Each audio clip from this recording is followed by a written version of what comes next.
Welcome into the Sports Buffoons podcast.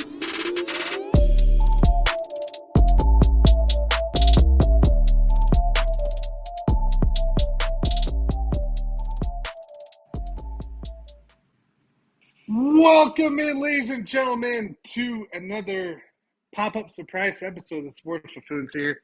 My name is Tanner. I got JG joining us. Mike, unfortunately, is downstairs, and he can't get any signal to save his life. So we'll see if he joins here in a few.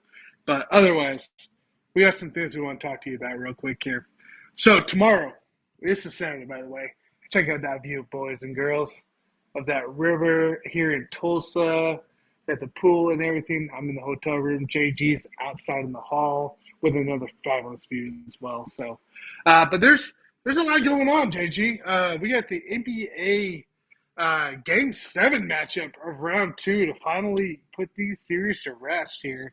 And Milwaukee Bucks and Boston Celtics have been hell of a series. Fabulous to watch. Great gameplay. Like, these guys are just putting out the best talent that you could see, I think, in this playoffs right now. But what are our thoughts here? Game 7, what are we expecting here tomorrow for the Milwaukee Bucks-Boston Celtics series? Well, I think a lot of us thought this was going to be a coin toss series from the very beginning, and I think that that's exactly how it's turned out.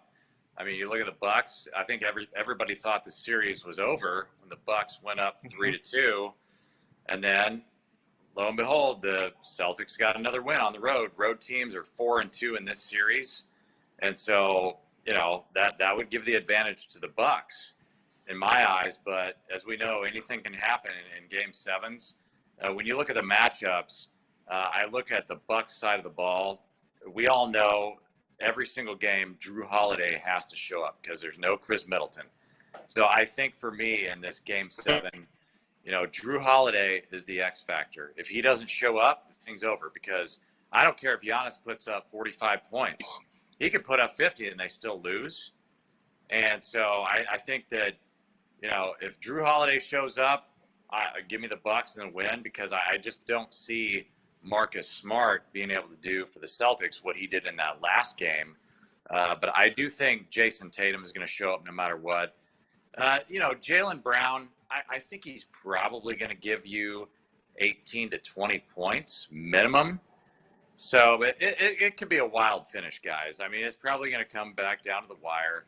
It might depend on if a guy like Giannis or Jason Tatum, if one of those guys gets into foul trouble. I hope that doesn't happen. I want him to let these guys play in a Game 7. I don't want to see any of these guys get in foul trouble. But as you guys know, I've been siding with the Bucks. I picked the Bucks in 6 from the very beginning, and I was wrong.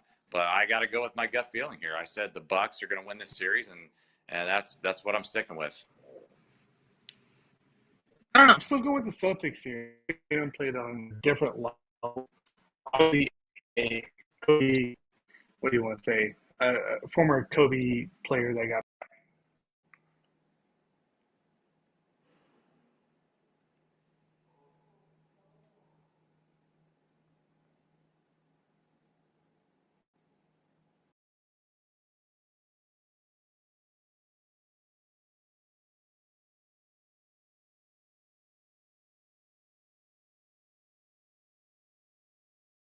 Anyway, so I don't know, just way better than what the Bucks can offer. So I'm gonna go Celtics here. I think they pull it off, and I think the Celtics in the end go on and face the Heat to play Jimmy Butler.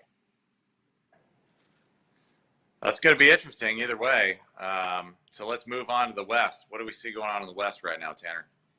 I don't know. Mavs Phoenix here. This is an interesting one, actually. I didn't expect to get this far.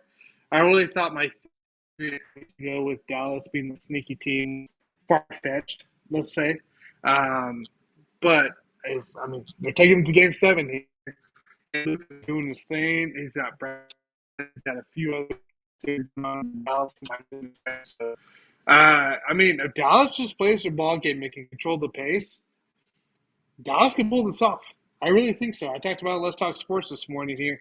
I think Dallas is going to pull this off here, and I still pick them as the team that could upset the Phoenix Suns, which would really upset Mike, let alone a lot of other people. So I don't know. What are your thoughts here on this Dallas Phoenix series? Well, when you first talked about Dallas winning this series, I thought it was a long shot from the very beginning. I still think it's a long shot. I have no idea how this got to a game 7. But, Luka Doncic, he's a superstar. I don't think he's going to be able to pull this one off because Chris Paul didn't have a great game last game, but I think it's Chris Paul's time to shine. He's been waiting for this moment. I mean, he's probably going to retire in the next couple of years, and he's going to show up because he has to show up. And so I think you look at a guy like Chris Paul, Devin Booker is going to do what he does. There's no way in hell that the Mavs are going to win this series. So I'm taking CP3, Devin Booker, Phoenix Suns to go on to face the Golden State Warriors. Oh, hey man, that would be a hell of a matchup. So let's say the Suns win, right, and they go on to face Golden State. What are you thinking? Like, what are we thinking here? Does the Phoenix stand a chance? Is it Golden State stand a chance, or what's your thoughts? Well, as you guys know, I'm a Golden State fan, so I mean, you can call me a little bit biased, and we'll get Mike settle on the next one because he's going to be biased the other way, as the Suns fan. So, I'm a fan of the Warriors, but I also think that I can take a step back and look at this, in a way that's a little bit more analytical because there's a lot of weapons on that Golden State team. You got to remember Andrew Wiggins, number 1 overall pick. A lot of people look at him as an underachiever in the league. Well, he made the All-Star team this year, and he finally got in the right environment. I feel like this is kind of the golden moment for Andrew Wiggins. Got on the right team under Coach Steve Kerr, and the guy plays defense, right? So that's what we want to see when you get later into the finals. You want to see guys that can play defense. I understand Gary Payton II probably not going to play in this series, although if they make it to the finals, you might see a guy like Gary Payton II. But I look at all these guys outside of Steph Curry, great defensive team. And on the offensive side, the Warriors, they're very good at moving without the ball. They move all over the place without the ball, and they're going to make the Phoenix Suns chase them all over the place.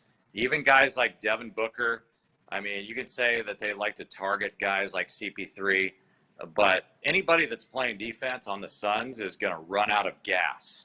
And so that's the biggest X factor for me in this series is that, yeah, Devin Booker's going to get his points, but he's also going to have to chase Klay Thompson, Steph Curry, Jordan Poole, Andrew Wiggins. He's going to chase these guys all over the fucking court, and they're going to run out of gas. And so I think that's going to be the X factor here. And then offensively for the Warriors, we know what they bring to the table. I mean, Jordan Poole, they didn't really need him in that last game. I mean, he only had like 12 points. You're going to have to deal with the occasional Jordan Poole game.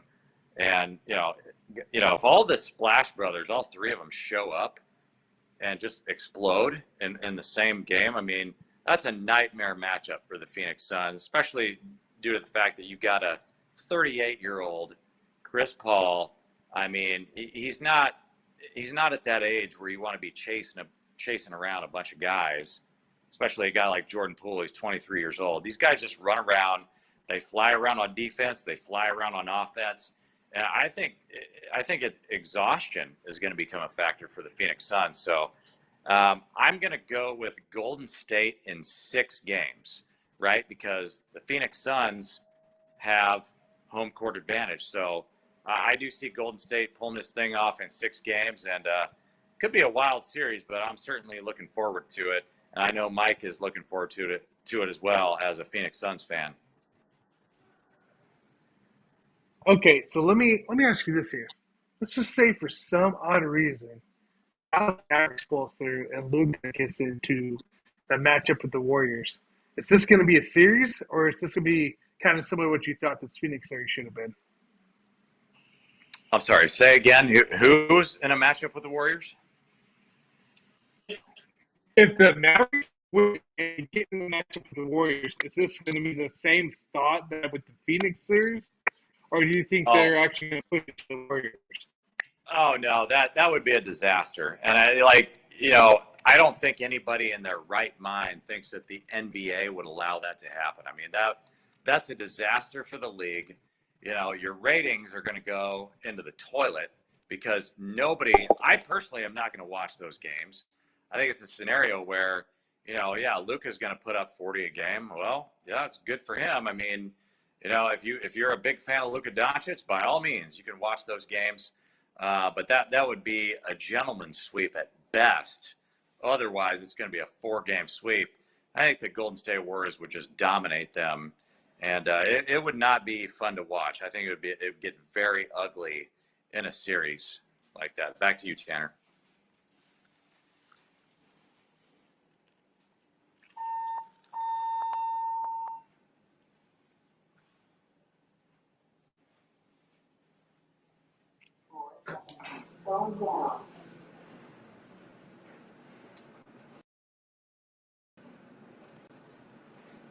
Jason, any other NBA takes you want to chat?